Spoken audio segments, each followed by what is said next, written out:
بسم اللہ الرحمن الرحیم الحمد للہ رب العالمین والصلاة والسلام علی سید الانبیاء والمرسلین محمد وآلہ واصحابہ اجمعین اما بعد باب ایصلی الرجل وهو حاقن یعنی ھذا باب فی بیان حکم الرجل الذی یصلی الصلاۃ والحال انہ حاقن۔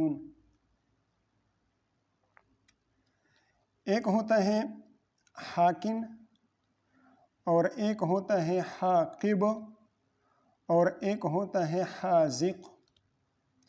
حاقن اس شخص کو کہا جاتا ہے من بہ بول شدید یا من یحبس بولہ، جو پیشاب کو روکنے والا ہو، سخت پیشاب آیا ہوا ہو تو اس کو حاقن کہا جاتا ہے۔ اور حاقب قاف اور با مدافع الغائط کو کہا جاتا ہے، جس نے پاخانے کو روکا ہوا ہو، پاخانے کا سخت تقاضا آیا ہوا ہو، اس نے روک رکھا ہو تو اس کو حاقب کہا جاتا ہے۔ اور ایک ہوتا ہے حاذق زا اور قاف، تو مدافع البول والغائط دونوں کو روکنے والا ہو تو اس کو حاذق کہا جاتا ہے۔ اور دونوں کو روکنے والے کو ایک تو حاذق کہا جاتا ہے اور ایک حافن، حافن بھی اس کو کہا جاتا ہے۔ ٹھیک ہے، اس باب میں امام ابو داؤد رحمہ اللہ نے جو روایت ذکر کی ہے، اس میں نماز کے ادب کے علاوہ دیگر معاشرتی آداب کے بھی بیان ہیں، لیکن مقصود بھی ذکر چونکہ ایک خاص مسئلہ ہے تو اس خاص مسئلے کی مناسبت سے ایک خاص ترجمۃ الباب قائم کر دیا۔ اس باب میں جو مسئلہ بیان کیا گیا ہے اس کا تعلق اصل میں کتاب الصلاۃ سے ہے،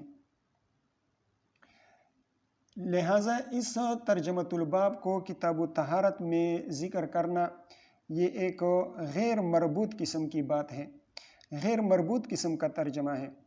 لیکن فی الجملہ چونکہ طہارت وغیرہ کے مسائل چل رہے ہیں اور طہارت سے متعلق روایات کا ذکر ہو رہا ہے، تو طہارت ہوتی ہے نماز کے لیے، لہٰذا بہت زیادہ ہی غیر مربوط اور غیر متعلق بھی نہیں ہے، کچھ نہ کچھ فی الجملہ تعلق ہے، لیکن بہرحال اول مرحلہ میں اس کا تعلق کتاب الصلاۃ سے نظر آ رہا ہے۔ ٹھیک ہے،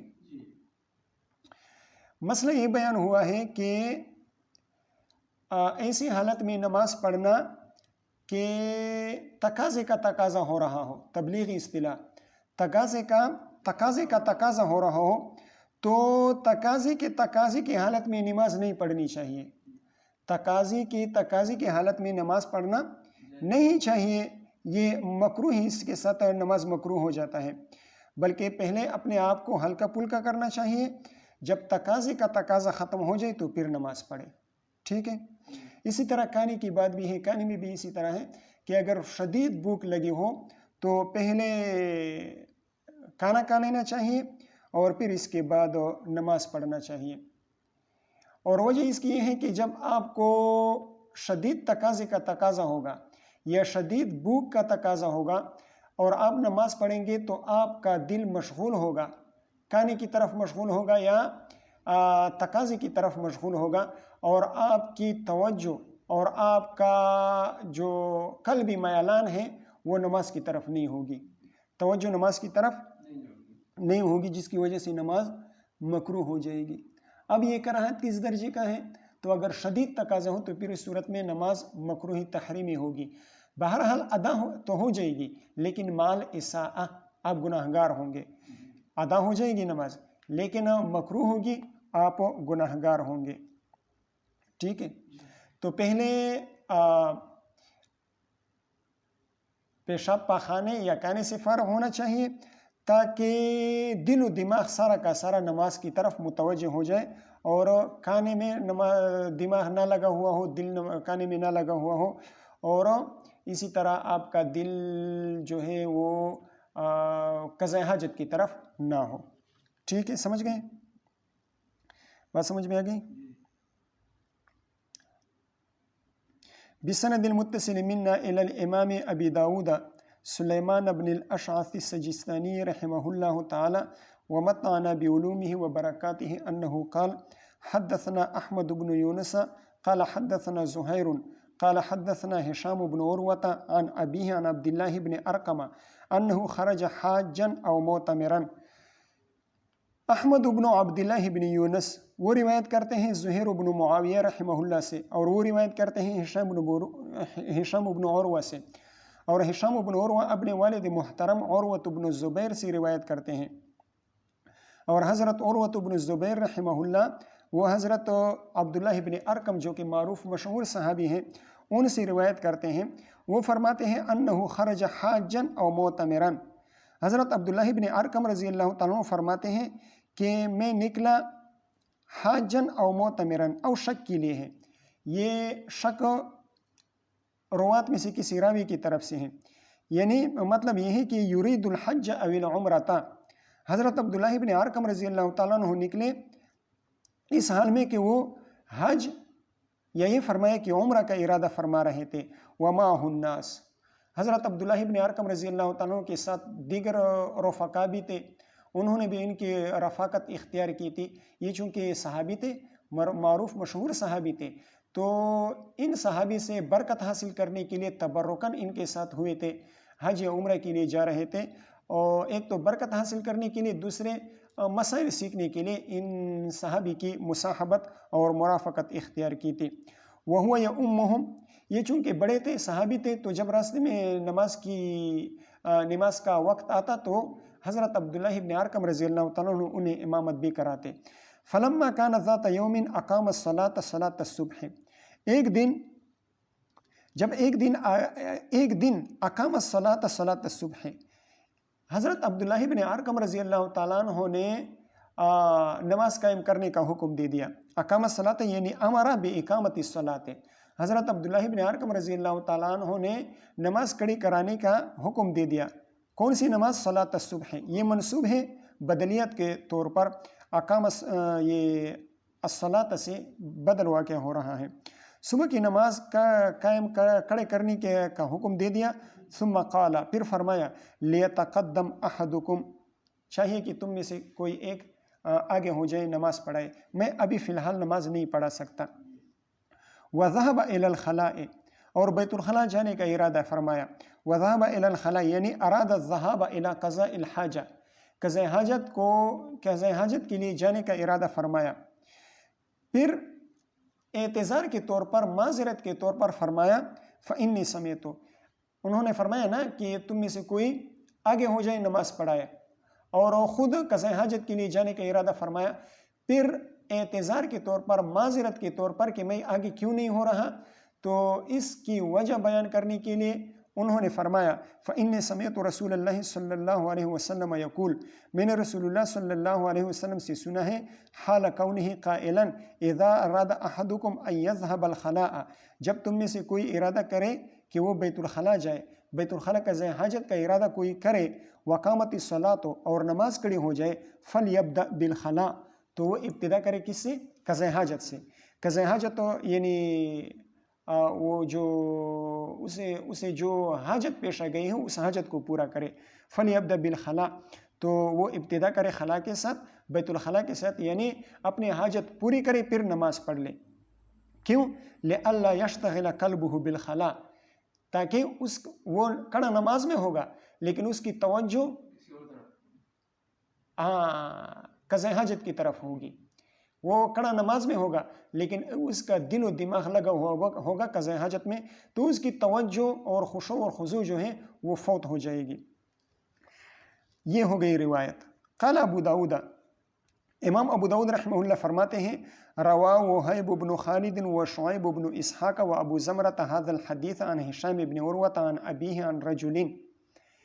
امام ابو داود رحمہ اللہ فرماتے ہیں کہ زہیر بن معاویہ رحمہ اللہ نے ہشام بن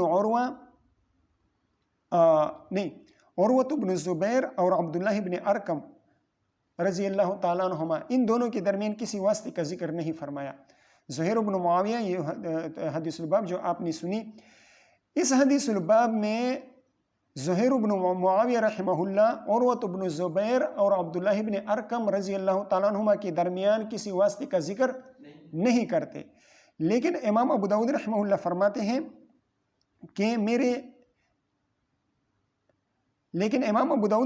فرماتے ہیں کہ وہیب بن خالد، شعیب بن اسحاق اور ابو زمرہ رحمہم اللہ تعالی یہ عروۃ بن زبیر اور عبداللہ بن ارقم کے درمیان ایک آدمی کا واسطہ ذکر کرتے ہیں، عن ابیہ عن رجل حدثہ عن عبداللہ بن ارقم. ٹھیک ہے، تو ایک رجل، یہ تین حضرات ایک رجل کا واسطہ ذکر کرتے ہیں. وَالْأَكْثَرُ الَّذِينَ رَوَوْهُ عَنْ هِشَامٍ قَالُوا كَمَا قَالَ زُهَيْرٌ، لیکن اکثر وہ روات جو اس روایت کو ہشام سے روایت کرتے ہیں، قالوا كما قال زہیر، تو وہ اس طرح سند بیان کرتے ہیں جیسے کہ زہیر بن معاویہ نے بیان کر دیا، یعنی عروۃ بن زبیر اور عبداللہ بن ارقم رضی اللہ تعالیٰ عنہما کے درمیان واسطے کا ذکر نہیں کرتے. ٹھیک ہے، صرف یہ تین حضرات کون سے؟ وہیب بن خالد، شعیب بن اسحاق اور ابو زمرہ رحمہم اللہ، صرف یہ تین حضرات عروہ اور عبداللہ کے درمیان رجل کا واسطہ ذکر کرتے ہیں. اب کون سی روایت صحیح ہے؟ زہیر بن معاویہ رضی اللہ تعالیٰ عنہ کی روایت میں انقطاع کا وہم ہو سکتا ہے کہ وہ منقطع ہیں، اور باقی یہ تین حضرات جو ہیں ان کی سند میں رجل مجہول کا واسطہ ہے. یہ رجل کون تھا؟ عادل تھا، غیر عادل تھا، ثقہ تھا، غیر ثقہ تھا، اس کا کچھ پتہ نہیں ہے. تو اگر خرابی آتی ہے تو دونوں میں آتی ہے، جس میں واسطہ ہے وہ واسطہ مجہول ہے، اور جس میں واسطہ نہیں ہے اس میں انقطاع کا شائبہ اور وہم ہو سکتا ہے. ٹھیک ہے، بس سمجھ میں آ گئے. وَالْأَكْثَرُ الَّذِينَ رَوَوْهُ عَنْ هِشَامٍ، اور اکثر وہ رواتوں جو اس روایت کو ذکر کرتے ہیں ہشام سے، قالوا كما قال زہیر، تو وہ سند کو اس طرح بیان کرتے ہیں جیسے کہ سند زہیر بن معاویہ رحمہ اللہ نے بیان کی ہے. ٹھیک ہے. وبه قال حدثنا احمد بن محمد بن حنبل ومسدد محمد بن عیسیٰ المانا، یعنی مانا حدیثہم واحد، ان تینوں حضرات کی حدیثوں کا معنی ایک ہے، اور اگر الفاظ میں اختلاف ہو یا الفاظ میں اختلاف ہیں لیکن معنی تینوں کا ایک ہے. قالوا، یہ تینوں حضرات فرماتے ہیں، حدثنا یحییٰ بن سعید عن ابی حضرۃ قال حدثنا عبداللہ بن محمد قال ابن عیسیٰ فی حدیثہ ابن ابی بکر ثم اتفقوا ابو القاسم ابن محمد. اس کو سمجھ لیں. قال حدثنا ابو حضرہ رضی اللہ تعالیٰ رحمہ اللہ تعالیٰ فرماتے ہیں، حدثنا عبداللہ بن محمد. یہاں تک تینوں امام ابو داؤد رحمہ اللہ کی تینوں اساتذہ کی سند یہ متفق ہیں، ایک جیسی ہیں. اس کے بعد عبداللہ بن محمد کے بعد قال ابن عیسیٰ، محمد ابن عیسیٰ نے اپنی سند میں اس طرح فرمایا، فی حدیثہ، اپنی سند میں اس طرح فرمایا، ابن ابی بکرین، یعنی سند محمد ابن عیسیٰ رحمہ اللہ نے سند اس طرح بیان کی، حدثنا عبداللہ بن محمد ابن ابی بکرین. کس طرح بیان کی؟ حدثنا عبداللہ بن محمد ابن ابی بکرین. لیکن احمد بن محمد ابن حنبل اور مسدد بن مسرحد وہ ابن ابی بکر کا ذکر نہیں کرتے، بلکہ وہ اس طرح کہتے ہیں کہ حدثنا عبداللہ بن محمد اخو القاسم بن محمد. ٹھیک ہے. ابن ابی بکر کا ذکر کون کرتے ہیں؟ محمد ابن عیسیٰ کرتے ہیں. امام ابو داؤد رحمہ اللہ کے باقی دو شیوخ ابن ابی بکر کا ذکر نہیں کرتے. ثم اتفقوا، اس کا حاصل یہ ہے کہ مقصد یہ ہے کہ محمد کون ہے، عبداللہ ابن محمد، یہ محمد کون ہے؟ تو اس میں بہت سارے احتمالات ہو سکتے تھے، تو اس لیے محمد کی تفصیل بیان کرنا یہ ضروری تھا. امام ابو داؤد رحمہ اللہ فرماتے ہیں کہ دیکھو، بات یہ ہے کہ ابو بکر صدیق رضی اللہ تعالیٰ عنہ کے ایک صاحبزادے کا نام تھا عبد الرحمن، پھر عبد الرحمن کے صاحبزادے کا نام تھا محمد، پھر محمد کے صاحبزادے کا نام تھا عبداللہ. تو سلسلہ نسب کس طرح ہو جائے گا؟ عبداللہ ابن محمد ابن عبد الرحمن ابن ابی بکر، ابو بکر صدیق رضی اللہ تعالیٰ کے صاحبزادے کا نام عبد الرحمن کے صاحبزادے کا نام محمد کے صاحبزادے کا نام عبداللہ. تو سلسلہ نسب اس طرح ہوگا، عبداللہ ابن محمد ابن عبد الرحمن ابن ابی بکر رضی اللہ تعالیٰ عنہم. یہ حضرت ابو بکر صدیق رضی اللہ تعالیٰ عنہ کے دو صاحبزادے تھے، ایک عبد الرحمن اور دوسرے صاحبزادے کا نام محمد تھا. دوسرے صاحبزادے کا نام محمد تھا، اور محمد کے صاحبزادے کا نام عبداللہ تھا. تو کس طرح ہو جائے گا؟ عبداللہ ابن محمد ابن ابی بکر، ابو بکر صدیق رضی اللہ تعالیٰ عنہ کے صاحبزادے کا نام محمد اور محمد کے صاحبزادے کا نام عبداللہ ابن محمد ابن ابی بکر. ٹھیک ہے. تو یہاں پر امام ابو داؤد رحمہ اللہ یہ بتانا چاہتے ہیں کہ یہاں جو عبداللہ ابن محمد ہیں، یہ عبداللہ ابن محمد ابن عبد الرحمن ابن ابی بکر نہیں ہے، بلکہ یہ عبداللہ ابن محمد ابن ابی بکر ہے. ٹھیک ہے.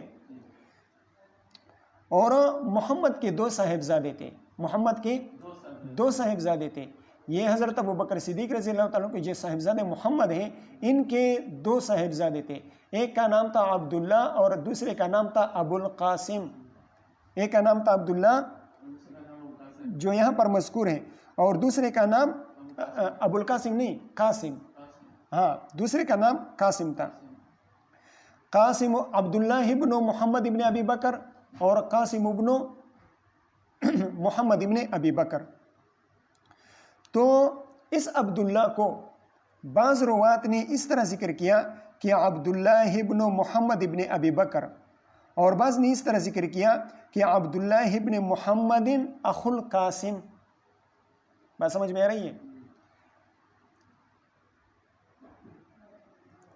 محمد کے کتنے صاحبزادے تھے؟ دو صاحبزادے. حضرت ابو بکر صدیق رضی اللہ تعالیٰ کے صاحبزادے محمد، ان کے کتنے بیٹے تھے؟ دو بیٹے تھے. ایک تھے عبداللہ اور ایک تھے قاسم.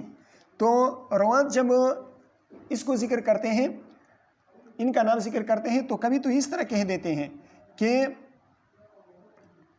عبداللہ ابن محمد ابن ابی بکرین، اور بعض روات اس طرح ذکر کرتے ہیں کہ عبداللہ ابن محمد اخو القاسم. دونوں کا حاصل ایک ہی ہے، چاہے اس طرح بیان کیا جائے کہ عبداللہ قاسم کے بھائی تھے، یا اس طرح بیان کیا جائے کہ عبداللہ محمد کے بیٹے تھے.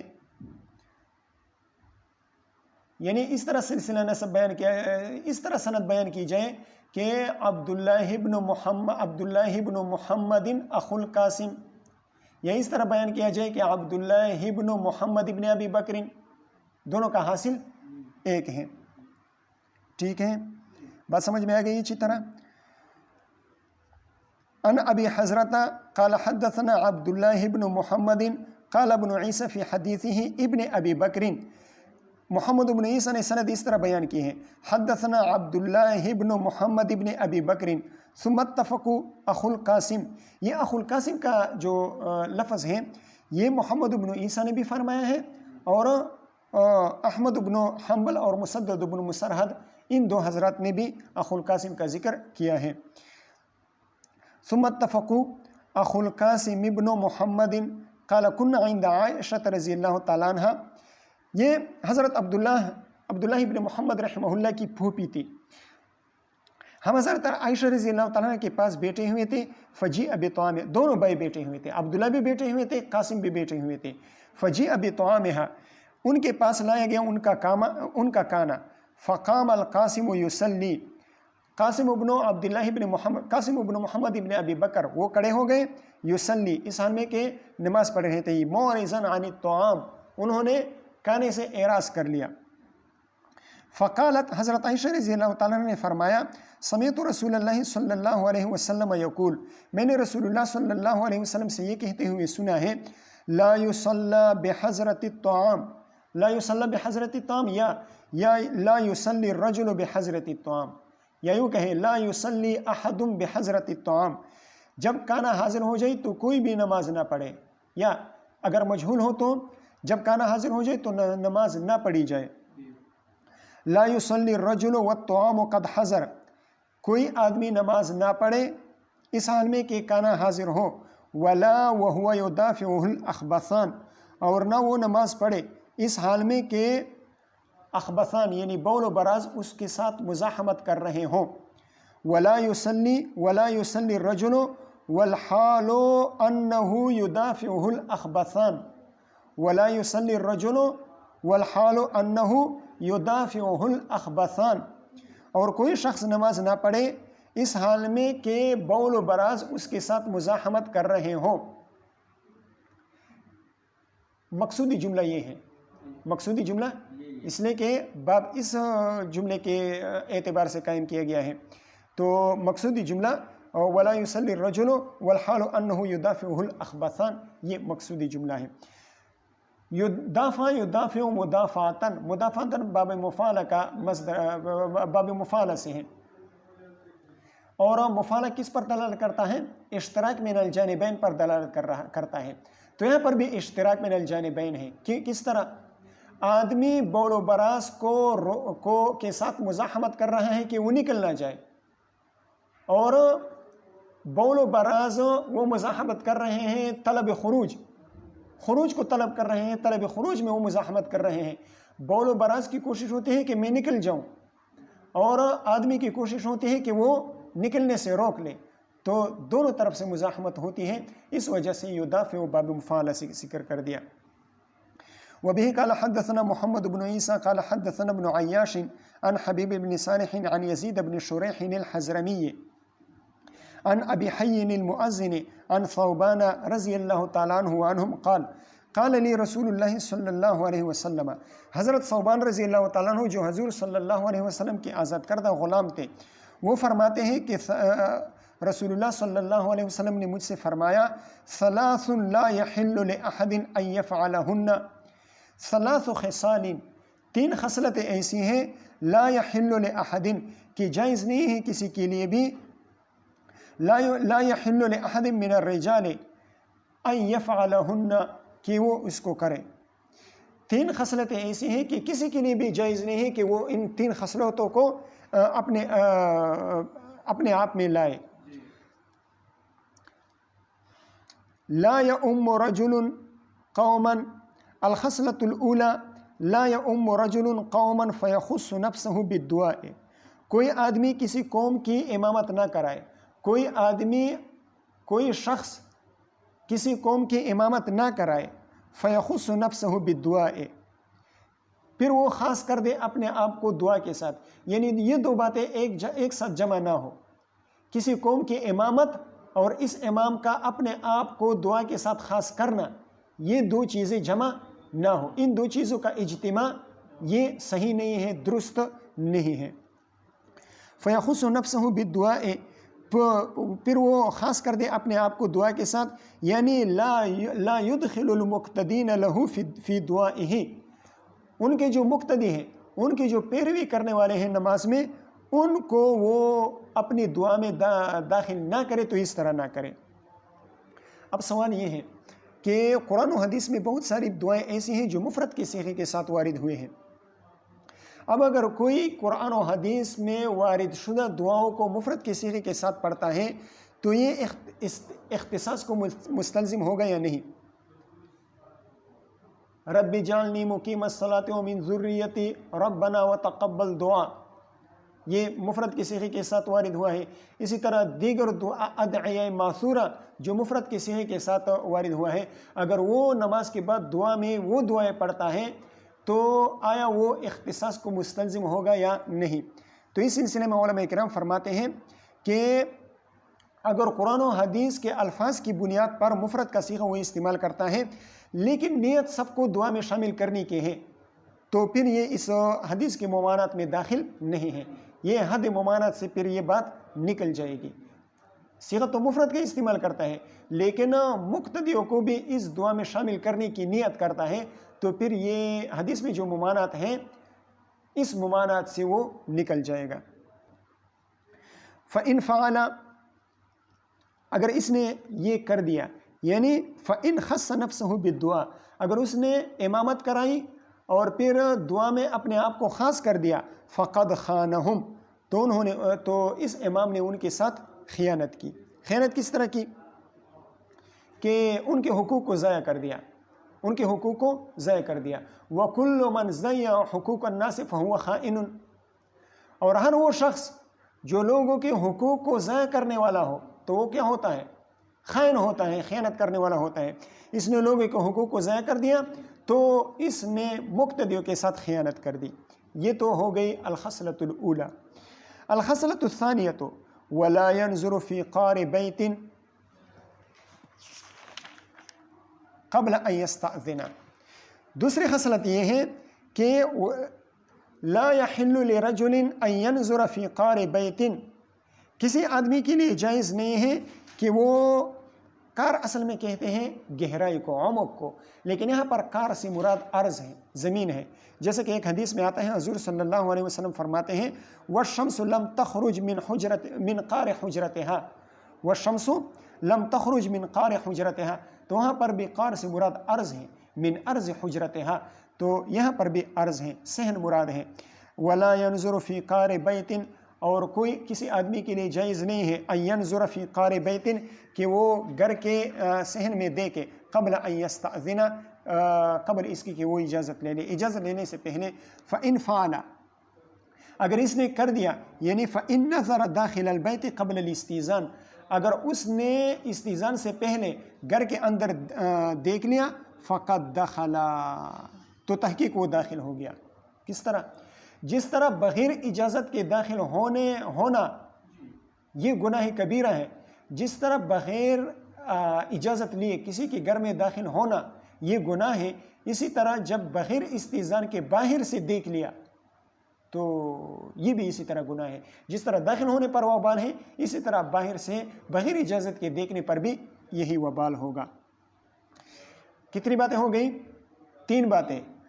الخصلۃ الثالثہ ولا يصلي وهو حاکن، تیسری خصلت یہ ہے ولا يصلي، لا يحل لرجل ان يصلي وهو حاکن، کسی آدمی کے لیے جائز نہیں ہے کہ وہ نماز پڑھے اس حال میں کہ وہ بول و براز کو روکنے والا ہو۔ وہاں پر ترجمۃ الباب میں ایک بات مجھ سے رہ گئی، ترجمۃ الباب وهو حاکن، حاکن کے لفظ کے ساتھ ہے، اور حاکن ہم نے کیا کہا؟ ہم نے یہ کہا کہ حاکن اس آدمی کو کہا جاتا ہے جو پیشاب کو روکنے والا ہو، سخت پیشاب کو روکنے والا ہو۔ تو وہاں پر لفظ تو خاص ہے پیشاب والی، لیکن مراد عام ہے، چاہے پیشاب کو روکنے والا ہو، چاہے پاخانے کو روکنے والا ہو، دونوں کا یہی حکم ہوگا۔ ٹھیک ہے، لفظ خاص ہے لیکن مراد عام ہے، بول و براز دونوں مراد ہے۔ ولا يحل لرجل ان يصلي وهو حاکن، اور کسی آدمی کے لیے جائز نہیں ہے کہ وہ نماز پڑھ لے اس حال میں کہ وہ حابس بولہ او غائطہ، جو بول و براز کو روکنے والا ہو، تو اس حالت میں وہ نماز پڑھنا، اس کے لیے نماز پڑھنا جائز نہیں ہے۔ حتی یتخفف عنہما، یہاں تک کہ وہ دونوں سے ہلکا پلکا ہو جائے، یعنی بول و براز سے فارغ ہو جائے، پھر وہ نماز پڑھ لے۔ ٹھیک ہے، حتی یتخفف، یہ کنایہ ہے بول و براز یعنی قضاء حاجت سے، کہ وہ قضاء حاجت کر لے، بول کی حاجت ہو وہ اس سے فارغ ہو جائے، اور غائط کی حاجت ہو اس سے فارغ ہو جائے، دونوں کی حاجت ہو دونوں سے فارغ ہو جائے، پھر ٹھنڈے دماغ کے ساتھ، ٹھنڈے دل کے ساتھ، اور توجہ اور خشوع اور خضوع کے ساتھ دل و دماغ نماز کی طرف متوجہ ہو، اس حالت میں پھر وہ نماز پڑھ لے۔ ٹھیک ہے، وبہ قال حدثنا، بنارس خان کدھر ہے؟ کیوں؟ اچھا گاؤں گیا ہے، چھٹیاں ختم نہیں ہوئی؟ چھٹیاں تو ختم ہو گئی، رابطہ ہوا ہے؟ رابطہ ہوا ہے اس کے؟ اچھا گاؤں گیا ہے، تو مسجد کس کے لیے چھوڑی ہے؟ ٹھیک ہے، پرچہ کس طرح ہوا؟ ٹھیک ہوا؟ کتنے نمبر حاصل کر لیں گے؟ اچھا ٹھیک ہے۔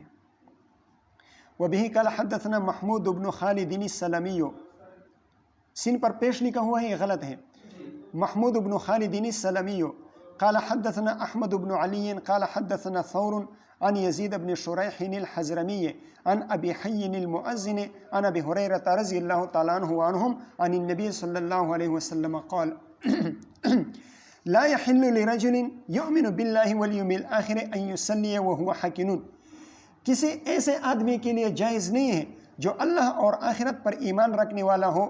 کیا جائز نہیں ہے؟ یہ بات جائز نہیں ہے کہ وہ نماز پڑھ لے اس حال میں کہ وہ بول و براز کو روکنے والا ہو. ایمان باللہ والیوم الآخر اس سے مراد شرائع اسلام ہے، یعنی اسلام کے تمام شرائع کو ماننے والا ایسا آدمی ہو تو پھر اس کے لیے یہ بات جائز نہیں ہے کہ وہ کیا کر لے، اس حال میں نماز پڑھ لے کہ وہ حاکن ہو، یعنی بول و براز کو روکنے والا ہو. حتی یتخفف عنہما، یہاں تک کہ وہ دونوں سے فارغ. عنہما نہیں ہے روایت میں اپنی طرف سے محذوف کہہ رہا ہوں.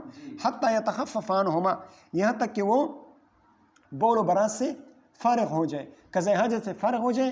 پھر جب ہلکا پھلکا ہو جائے، یتخفف، تخفف کنایہ ہے کس سے؟ کنایہ ہے کس سے؟ قضاء حاجت سے کنایہ ہے. وہ قضاء حاجت سے فارغ ہو جائے پھر نماز کے لیے آ جائے. ثم ساق نحوه على هذا اللفظ، توجہ کرو ابھی اس جگہ. ثم ساق ثور بن يزيد نحو روایت حبیب بن صالح على هذا اللفظ. ساقہ کی ضمیر فاعل یہ ثور بن یزید کی طرف راجع ہے. نحوہ میں ہا ضمیر یہ حبیب بن صالح کی طرف، وہ صوبان کی روایت گزر گئی نا پچھلے صفحے پہ، صوبان رضی اللہ تعالیٰ عنہ کی روایت گزر گئی. وہ روایت تھی کس کی؟ حبیب بن صالح کی. تو نحوہ میں ہا ضمیر حبیب بن صالح کی طرف راجع ہے. علی ھذا اللفظ، ھذا اس میں اشارہ، اس کا مشار الیہ آگے جو آ رہا ہے، ولا يحل لرجل يؤمن بالله واليوم الاخر ان يؤم قوما، اس کی طرف یہ اشارہ فرما رہے ہیں.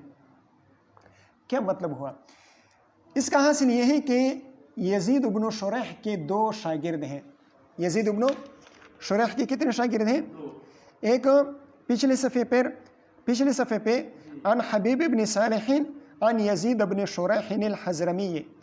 تو یزید بن شریح کا ایک شاگرد ہے حبیب بن صالح اور دوسرے شاگرد ہیں ثور بن یزید. امام ابو داؤد رحمہ اللہ دونوں شاگردوں کے حدیثوں میں لفظی اختلاف اور معنوی توافق بیان فرما رہے ہیں کہ دونوں شاگردوں کے حدیثوں میں الفاظ میں اختلاف ہے اور معنی میں اتفاق ہے، تو اس کو بیان فرما رہے ہیں.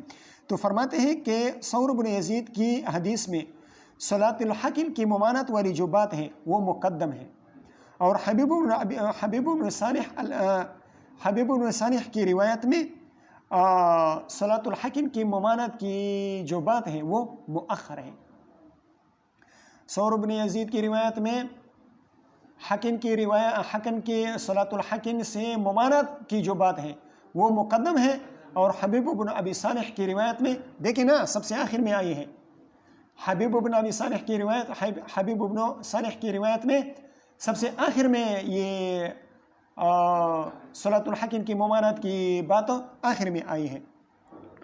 تو ثور بن یزید کی روایت میں مقدم ہے اور حبیب بن صالح کی روایت میں مؤخر ہے. ایک تو یہ فرق ہے.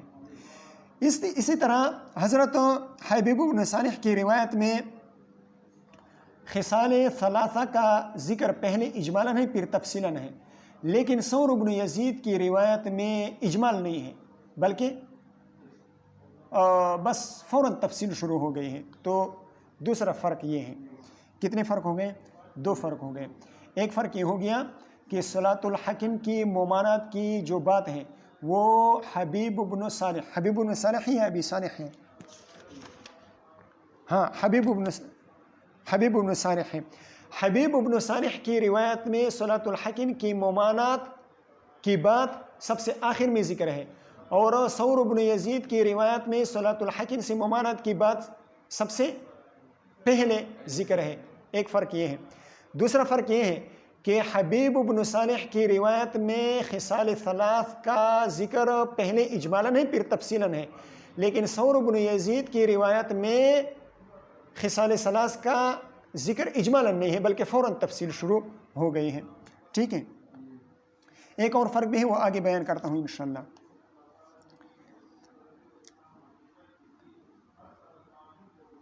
کہاں تک ہو گیا؟ ثم ساق نحوه على هذا اللفظ، ساقہ کو بھی سمجھ گئے، نحوه کو بھی سمجھ گئے، هذا مشار الیہ بھی سمجھ گئے کہ کون کیا ہے۔ قال یعنی قال ثور فی حدیثہ، قال کی ضمیر فاعل ثور بن یزید کی طرف راجع ہے، اور رسول اللہ صلی اللہ علیہ وسلم کی طرف بھی راجع کر سکتے ہیں۔ اگر ثور بن یزید اس کا فاعل ہو تو پھر اس طرح ہو جائے گا، قال ثور فی حدیثہ، ثور بن یزید رحمہ اللہ نے اپنی حدیث میں یہ فرمایا کہ رسول اللہ صلی اللہ علیہ وسلم نے فرمایا وَلَا يَحِلُّ لِرَجُلٍ يُؤْمِنُ بِاللَّهِ وَالْيَوْمِ الْآخِرِ أَن يَؤُمَّ قَوْمًا إِلَّا بِإِذْنِهِمْ، کسی ایسے آدمی کے لیے جو شرائع اسلام پر ایمان رکھنے والا ہو، اس کے لیے جائز نہیں ہے کہ کسی قوم کی امامت کرائے مگر ان کی اجازت۔ اس میں سبقت سے ممانعت ہے کہ ہر آدمی کو اپنی امامت کے لیے آگے نہیں ہونا چاہیے، ہر آدمی کی یہ کوشش نہیں ہونی چاہیے کہ میں امامت کراؤں، میں امامت کراؤں، اس لیے کہ اس میں تکبر پیدا ہو سکتا ہے۔ اس طرح ہر جگہ ہر امامت کے لیے اور تمام لوگوں کے امامت کے لیے آگے ہونا، اس میں ایک قسم کے تکبر پیدا ہونے کا خدشہ ہے، اندیشہ ہے۔ تو اس وجہ سے جب تک لوگوں نے اجازت نہ دی ہو، جب لوگ اجازت دیں گے تو اس کا تکبر ختم ہو جائے گا کہ میں اس قابل نہیں ہوں، لیکن لوگوں نے اجازت دے دی تو اس وجہ سے میں آگے ہو رہا ہوں، تو تکبر کا اندیشہ نہیں ہوگا اس صورت میں۔ وَلَا يَخْتَصُّ نَفْسَهُ بِدَعْوَةٍ، اور اپنے آپ کو خاص نہ کرے دعا کے ساتھ، دونہم مقتدیوں کو چھوڑ کر، مقتدیوں کو چھوڑ کر اپنے آپ کو دعا کے ساتھ خاص نہ کرے۔ یہ باتیں تو ہو گئی۔ فَإِن فَعَلَ یہ دونوں کی طرف راجع ہے۔ فَإِن فَعَلَ یہ کیا ہے؟ دونوں فعلوں کی طرف راجع ہے، یعنی امامت کی طرف بھی راجع ہے کہ امامت نہ کرائے، اور اپنے آپ کو دعا کے ساتھ خاص نہ کرے۔ یعنی مطلب یہ ہوا فَإِنْ أَمَّهُمْ بِلَا إِذْنِهِمْ وَاخْتَصَّ نَفْسَهُ بِدَعْوَةٍ دُونَهُمْ۔ فَإِنْ أَمَّهُمْ بِلَا إِذْنِهِمْ، اگر اس نے فَإِنْ فَعَلَ کا کیا مطلب ہوا؟ فَإِنْ أَمَّهُمْ بِلَا إِذْنِهِمْ، اگر ان کی اجازت کے بغیر انہیں امامت کرائی، وَاخْتَصَّ نَفْسَهُ بِدَعْوَةٍ دُونَهُمْ، اور اپنے آپ کو خاص کر دیا دعا کے ساتھ مقتدیوں کو چھوڑ کر، فَقَدْ خَانَهُمْ، تو اس نے ان کے ساتھ کیا کر دیا؟ خیانت کر دی۔ کیوں خیانت کر دی؟ جیسے کہ مقبل روایت میں نے یہ بات عرض کر دی کہ اس نے مقتدیوں کے حق کو ضائع کر دیا۔ وَكُلُّ مَنْ ضَيَّعَ حُقُوقَ النَّاسِ فَهُوَ خَائِنٌ، اور ہر وہ شخص جو لوگوں کے حقوق کو ضائع کرنے والا ہو تو وہ کیا ہوتا ہے؟ خائن ہوتا ہے۔ قال ابو داود، اچھا یہ بات چھوڑے، ایک اور اختلاف بھی ہے یہاں پر، اور وہ اختلاف یہ ہے کہ جملہ ثانیہ، یعنی اس روایت میں جو دوسرا جملہ ہے، یعنی لا يحل لرجل يؤمن باللہ والیوم الآخر، یہ حبیب کی روایت میں موجود نہیں، حبیب بن صالح کی روایت میں موجود نہیں ہے۔ لا يحل لرجل يؤمن باللہ والیوم الآخر ان یؤم قوما الا باذنہم، یہ والا جملہ ثور بن یزید کی روایت میں تو آ گیا، لیکن حبیب بن صالح کی روایت میں یہ جملہ موجود نہیں ہے۔ اور حبیب بن صالح کی روایت میں جو یہ جملہ آیا تھا دوسرے نمبر پر، وَلَا يَنْظُرُ فِي قَارِ بَيْتٍ قَبْلَ أَنْ يَسْتَأْذِنَ، یہ والا جملہ یہ حبیب بن صالح رحمہ اللہ کی روایت میں تو موجود ہے، لیکن ثور بن یزید رحمہ اللہ کی روایت میں یہ جملہ موجود نہیں ہے۔ ٹھیک ہے، بات سمجھ میں آ گئی؟ تو دونوں حدیثوں میں ایک تو کمی اور زیادتی کے اعتبار سے، زیادتی اور نقصان کے اعتبار سے فرق ہے کہ بعض کی روایت میں زیادتی ہے، بعض کی روایت میں کمی ہے، اور یعنی یہ جملہ جو ہے نا وَلَا يَحِلُّ لِرَجُلٍ يُؤْمِنُ بِاللَّهِ وَالْيَوْمِ الْآخِرِ أَن يَؤُمَّ قَوْمًا إِلَّا بِإِذْنِهِمْ، یہ والا جملہ یہ زائد ہے ثور بن یزید کی روایت میں، اور حبیب بن صالح کی روایت میں یہ جملہ موجود نہیں ہے، تو یہ اختلاف ہو گیا زیادت اور نقصان کے اعتبار سے۔ اسی طرح تقدیم اور تاخیر کے اعتبار سے بھی اختلاف ہے کہ صلاۃ الحقین کی ممانعت یہ حبیب بن صالح کی روایت میں سب سے آخر میں ہے، اور حبیب بن صالح کی روایت میں سب سے پہلے ہیں، ٹھیک ہے. تو تقدیم اور تاخیر کے اعتبار سے اختلاف ہیں اور زیادت اور نقصان کے اعتبار سے اختلاف ہیں. یہ بات ہو گئی. قال ابو داود، امام ابو داود رحمہ اللہ فرماتے ہیں وَهَذَا مِن سُنَنِ أَهْلِ الشَّامِ لَمْ يَشْرَكْهُمْ فِيهَا أَحَدٌ. وَهَذَا مِن سُنَنِ أَهْلِ الشَّامِ یعنی وَهَذَا مِنَ الْأَحَادِيثِ الْمَرْفُوعَةِ الْمَرْوِيَّةِ عَنْ أَهْلِ الشَّامِ. یہ ان احادیث مرفوعہ میں سے ہیں جو اہل شام سے مروی ہیں. اس حدیث کے بلکہ دونوں روایتوں کے روات جو ہیں نا وہ سارے کے سارے اہل شام ہیں. صوبان کی روایت میں محمد بن عیسیٰ، امام ابو داود رحمہ اللہ کے جو استاذ ہیں محمد بن عیسیٰ، یہ اصل میں بغداد کے رہنے والے ہیں، لیکن پھر ازنا تشریف لائے تھے. ازنا میں سکونت اختیار کی تھی، اور ازنا یہ شام کے ساحل پر ایک شہر کا نام ہے، تو بھی شامی شمار ہو گئے. اور حضرت ابو ہریرہ رضی اللہ تعالیٰ کی روایت میں سارے کے سارے رواتوں وہ شامین ہیں. حضرت ابو ہریرہ رضی اللہ تعالیٰ کے علاوہ دیگر جو ہے نا سارے رواتوں وہ اہل شام سے ہیں. تو یہ مطلب ہے کہ امام ابو داؤد رحمہ اللہ فرماتے ہیں کہ یہ جو دو روایتیں ہیں ان کے سارے روات وہ اہل شام میں سے ہیں. ھذا من سنن اہل الشام لم یشرکہم فیہا. فیہا کے نیچے لکھا ہوا ہے فی دعوتن، یہ غلط ہے. لم یشرکہم فیہا یعنی لم یشرکہم فی روایت ھذا الحدیث. فی دعوتن نہیں ہے، یہ پتہ نہیں کہاں سے لکھا ہے. لم یشرکہم فی روایت ھذا الحدیث احد. اہل شام کے علاوہ اس روایت کو روایت کرنے والے اہل شام کے علاوہ کوئی بھی ان کے ساتھ شریک نہیں، سارے کے سارے اہل شام ہیں. ٹھیک ہے. تو پہلی روایت صوبان رضی اللہ تعالیٰ کی روایت میں محمد بن عیسیٰ اصل میں بغداد کے تھے، لیکن پھر ازنا آئے تھے. شام کے ساحل پر ایک شہر کا نام ہے، تو وہ بھی شامی شمار ہو گئے. اور حضرت ابو ہریرہ رضی اللہ تعالیٰ کی روایت سارے کے سارے روات شامی ہیں علاوہ ابو ہریرہ رضی اللہ تعالیٰ عنہ کے. وصلی اللہ تعالیٰ علی خیر خلقہ محمد وآلہ واصحابہ اجمعین.